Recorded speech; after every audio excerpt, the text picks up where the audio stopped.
welcome to the Recovery Daily Podcast. I'm your host, Rachel Abassi. I'm a grateful recovering alcoholic and stroke survivor, and I ran out of time yesterday. I simply ran out of time, so I didn't record. I know, I feel like I'm getting into it's okay to not record, and it is because I like to put pressure on myself. But it's something that I want to do. And yeah, so I ran out of time. And I ran out of time because I went to an orthopedic specialist for my back pain. So I had gone to a physical therapist like 2 years ago. And then last year I went to a chiropractor. Those of you who've been listening for a long time might remember my chiropractor episode. And this time I went to an orthopedic person. I still don't know what that person is called, an orthopedic specialist, orthopedist. I have no idea. I don't know why I have a mind block on that one. But so I went and I was in there for a hot second and he prescribed dry needling. So I have a dry needling appointment on Monday, and the person is actually coming to my house, which is amazing. And we'll see how that goes. I don't know about it sounds like insurance doesn't pay for that. So, it's always seems like the things that are going to fix me, insurance doesn't pay for that. I don't know why that is. Like vision therapy, insurance doesn't pay for that. Acupuncture, insurance doesn't pay for that. I don't get it. I don't get why the things that doctors are prescribing, insurance is like, no, that's not going to work. I don't get it. Anyway, I'll tell you guys how that turns out. So today I wanted to talk about, I was inspired by my support group meeting I had yesterday. So I lead two vestibular disorder support groups. And one is for people who have a vestibular disorder as a result of a stroke or traumatic brain injury. And the second, I'm having a hard time with words this morning, so just be forewarned. The second one is creativity in vestibular recovery.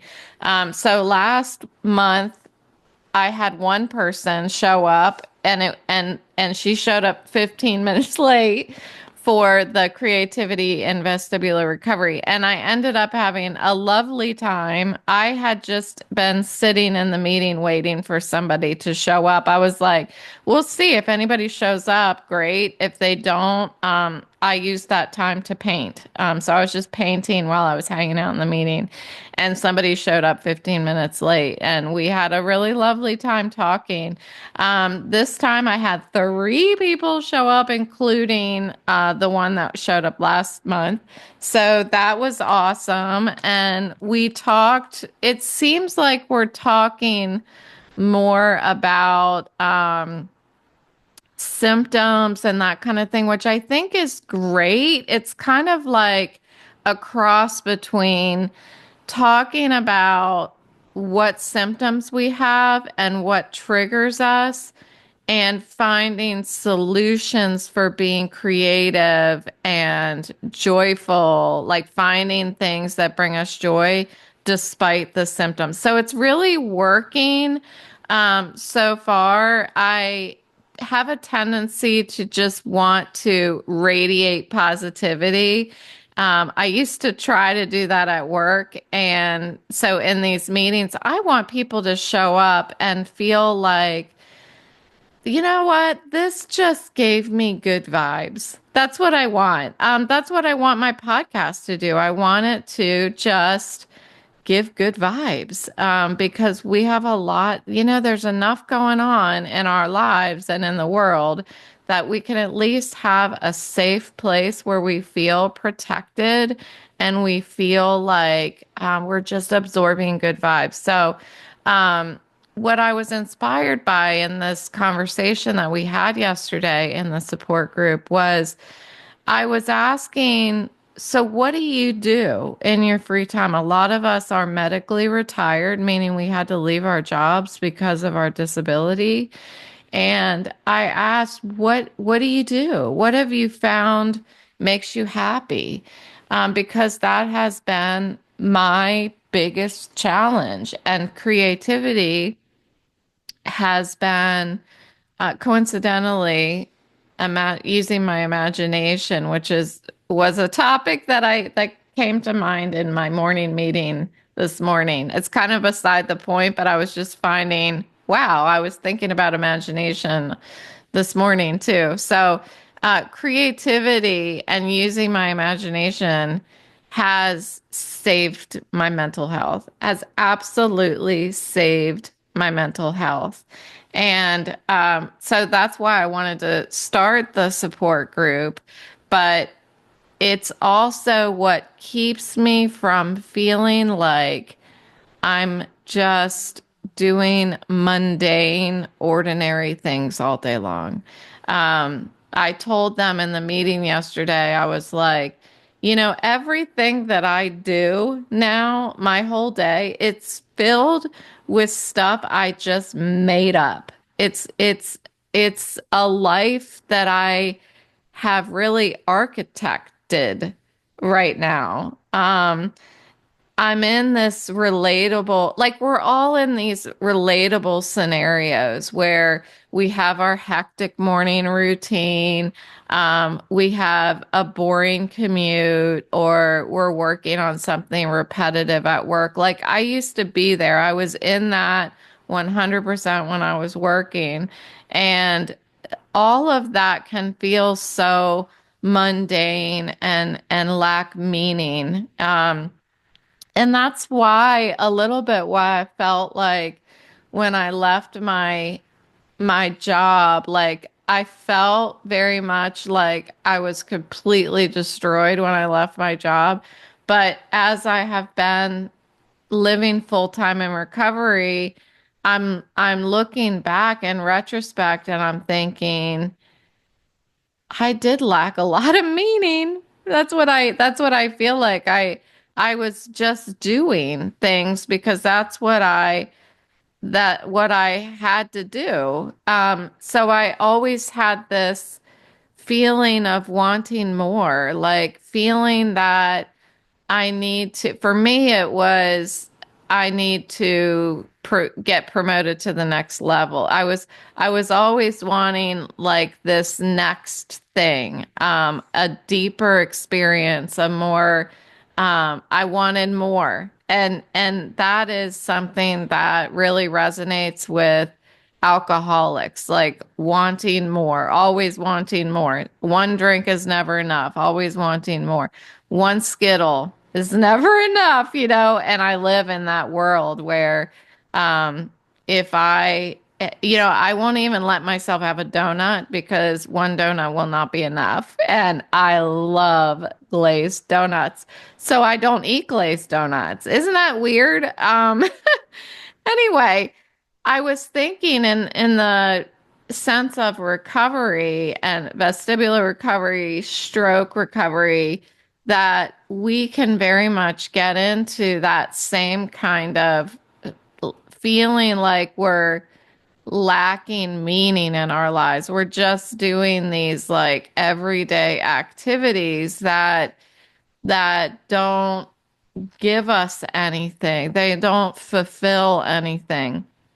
So I have created those. Um, and it has taken time. It has taken almost 4 years. It'll be 4 years next month that I have been on this stroke recovery and vestibular recovery journey.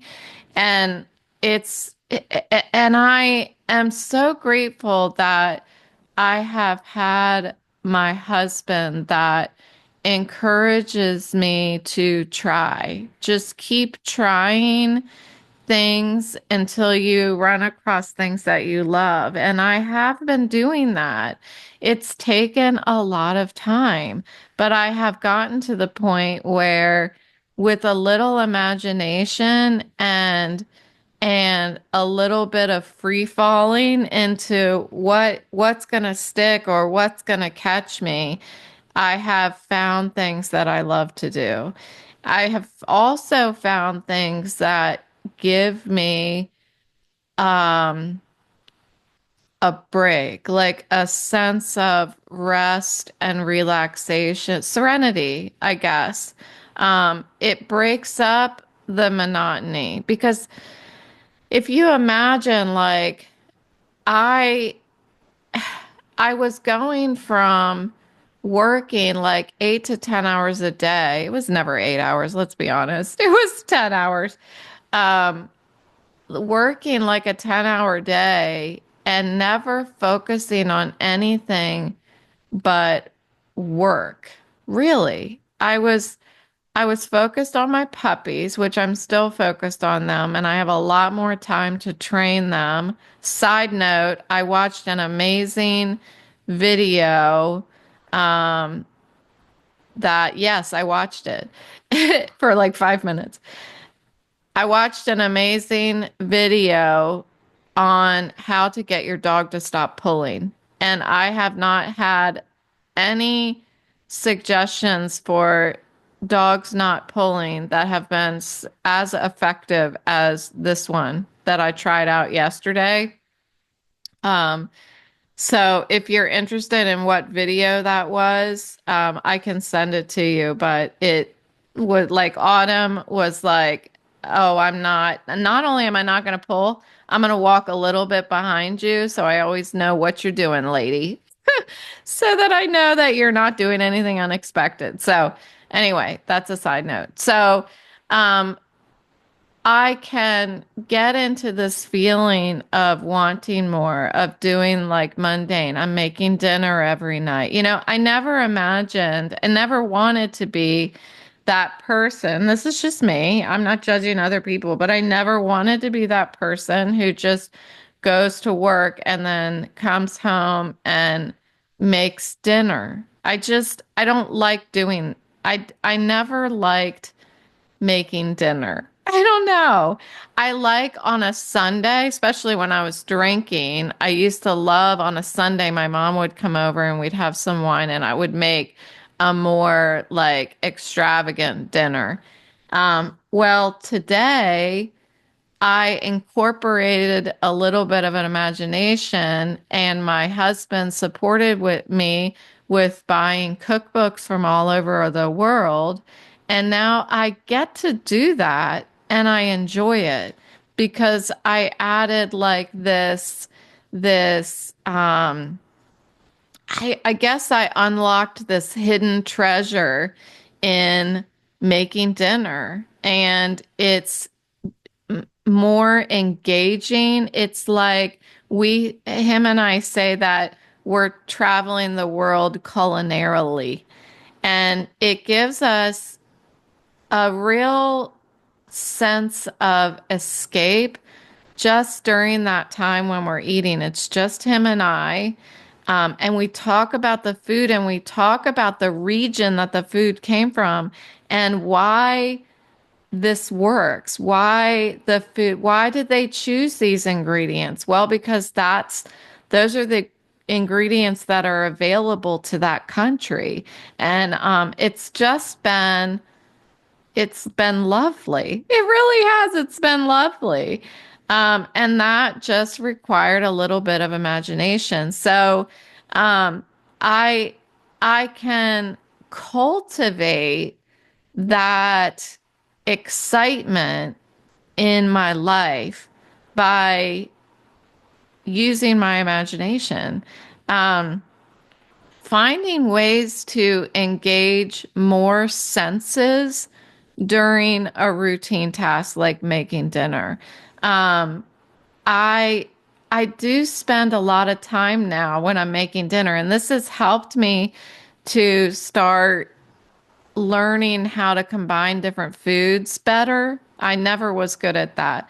But I actually get the spices out, and before I put them in a dish, I smell the spice. And it's been really cool. I don't know. It feels like this culinary journey. It really does. So I have been finding simple pleasures in mundane stuff. Um, Today, just this morning, every every day after the meeting, right at the end of the sobriety meetings, we say the Lord's Prayer. Well, the second meeting that I'm in, everybody gets off of their mic. We don't do that on the or gets on their mic. In my first meeting, everybody mutes. In my second meeting, everybody unmutes. So it's really difficult for me to listen to 40 people saying the Lord's Prayer on a Zoom call. It sounds very chaotic and it does not elicit any sort of feelings of peace. So, what I have done several times, because for a while there, I was ending the meeting during that time because it was so stressful for me to hear all of those voices and stuff. And it still is. Sometimes I just can't take it, and I have to shut them, end the meet or leave the meeting. But what I do sometimes is I pretend like I am not in the meeting, but yet I am looking from above at the meeting and I'm hearing all of these voices. And sometimes I imagine that is what it would sound like to God, to having the whole world praying. Like it would sound like all of the, you know, one of the things that I was challenged with when I started doing this faith thing is that why would God have time for me? How is it possible that God would listen to me when there's, millions of people on the earth? Why, how is that possible? Well, I have resolved that thought by imagining that chaotic sound of everybody praying in that meeting. So, but again, by using my imagination, I have found a way to almost illustrate for myself in my mind what that looks like from a point of faith. So I've been able to make that experience a little like it's solidifying my faith a little bit. It was chaotic and now it's like fascinating to me. So these are all different ways that I have found to I guess yeah, unlock the hidden treasures in different things that are either mundane or even aggravating to me. Um, so when I look at my everyday life and I'm doing things that are repetitive day after day, um, I feel almost like I'm not going anywhere. Like I'm not making any progress. It's not what's the point kind of thing. I if I really look at my life that way as a series of mundane tasks, then why am I even here, right? So I have to use my imagination. I keep saying that. I have to um, create the excitement in my day. I have to create the challenges. I have to create my goals. And that is something that I've been working with my psychiatrist to do. We have been, and this is how it was before last year when I was seeing her, is to try to figure out um, what what is something I can look forward to, something that I can reach for, and something that I can celebrate regularly. And that comes down to that idea of celebrating small wins. Like I've mentioned in the past, when I was feeling very hopeless in early stroke and vestibular recovery, I I ran across the idea of just putting a sticker on my mirror every time I felt hope. And I have been, I did that. I don't do it anymore because the freaking stickers, I thought they were decals, but they were stickers, and I had to use a razor blade to get them off my mirror. So that was a I'm having a hard time with words. That was a I can't think of the word. It didn't work out. Um, so today, one way that I celebrate wins is I have my Etsy shop. So I was, as I have been exploring all these different crafts, I can unfortunately get into this mindset of why am I making this? It's not for anybody and it's just going to sit in the closet and that kind of thing. And it was distracting me and deterring me from exploring different crafts because I didn't want to just create a bunch of junk and then not know what to do with it. So early in sobriety, I've told you guys that I did upcycling, and I've really expanded on that a lot. I was doing a lot of woodworking, um, upcycling, and what I liked to do back then was to go to Goodwill and find something and buy it, something that's just either broken or ugly or something like that. Take it home and make it nice again, paint it or reimagine it into something else. And then I would donate it back to Goodwill. Um, I I enjoyed doing that.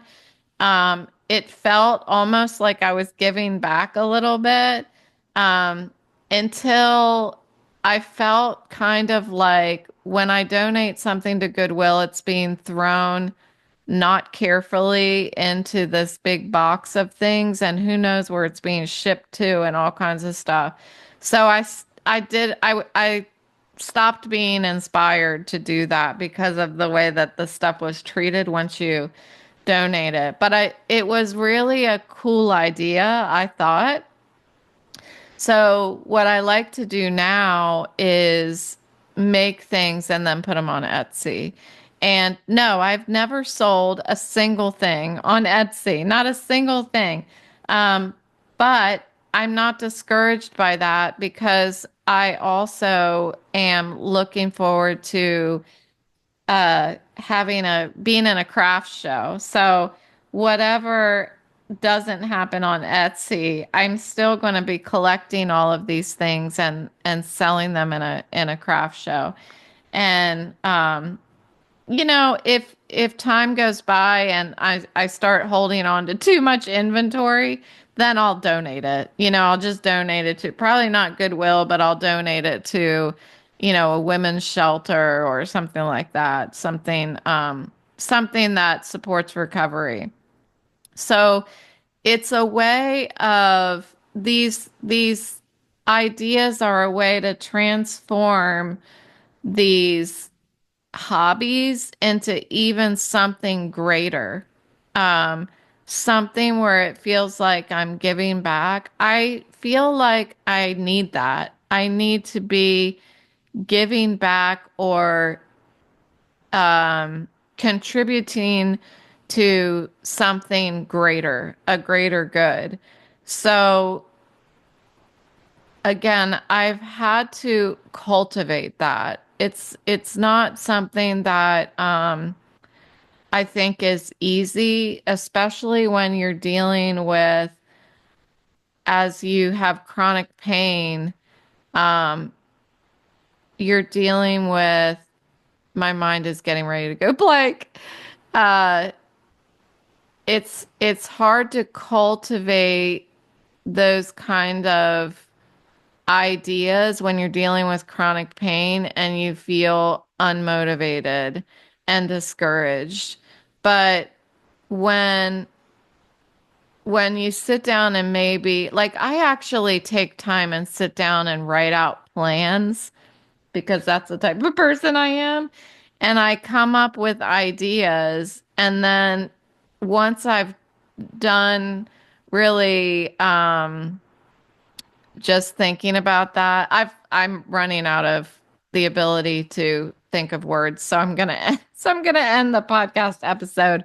But once I'm able to sit down and think about some of these ideas, then I can spend the next couple weeks working towards whatever goals those are and giving back and all of that. Just it helps me find meaning in what could otherwise be a ordinary life, and it could be, if I'm not careful, it could be a very sad or discouraging life. And I don't ever want to go back to the way that I was, but when I was drinking, because that life was just, I had zero inspiration. I had zero drive. I was really taking I was taking the long road to slow suicide. That's what was happening. And that's a scary place to be. And so I'm always trying to make sure that I am far, far away from living that way. So hopefully I've provided some tips on how to like change your mindset a little bit in order to unlock the treasures of that may be hidden in the mundane and ordinary. And because ordinary is just an illusion.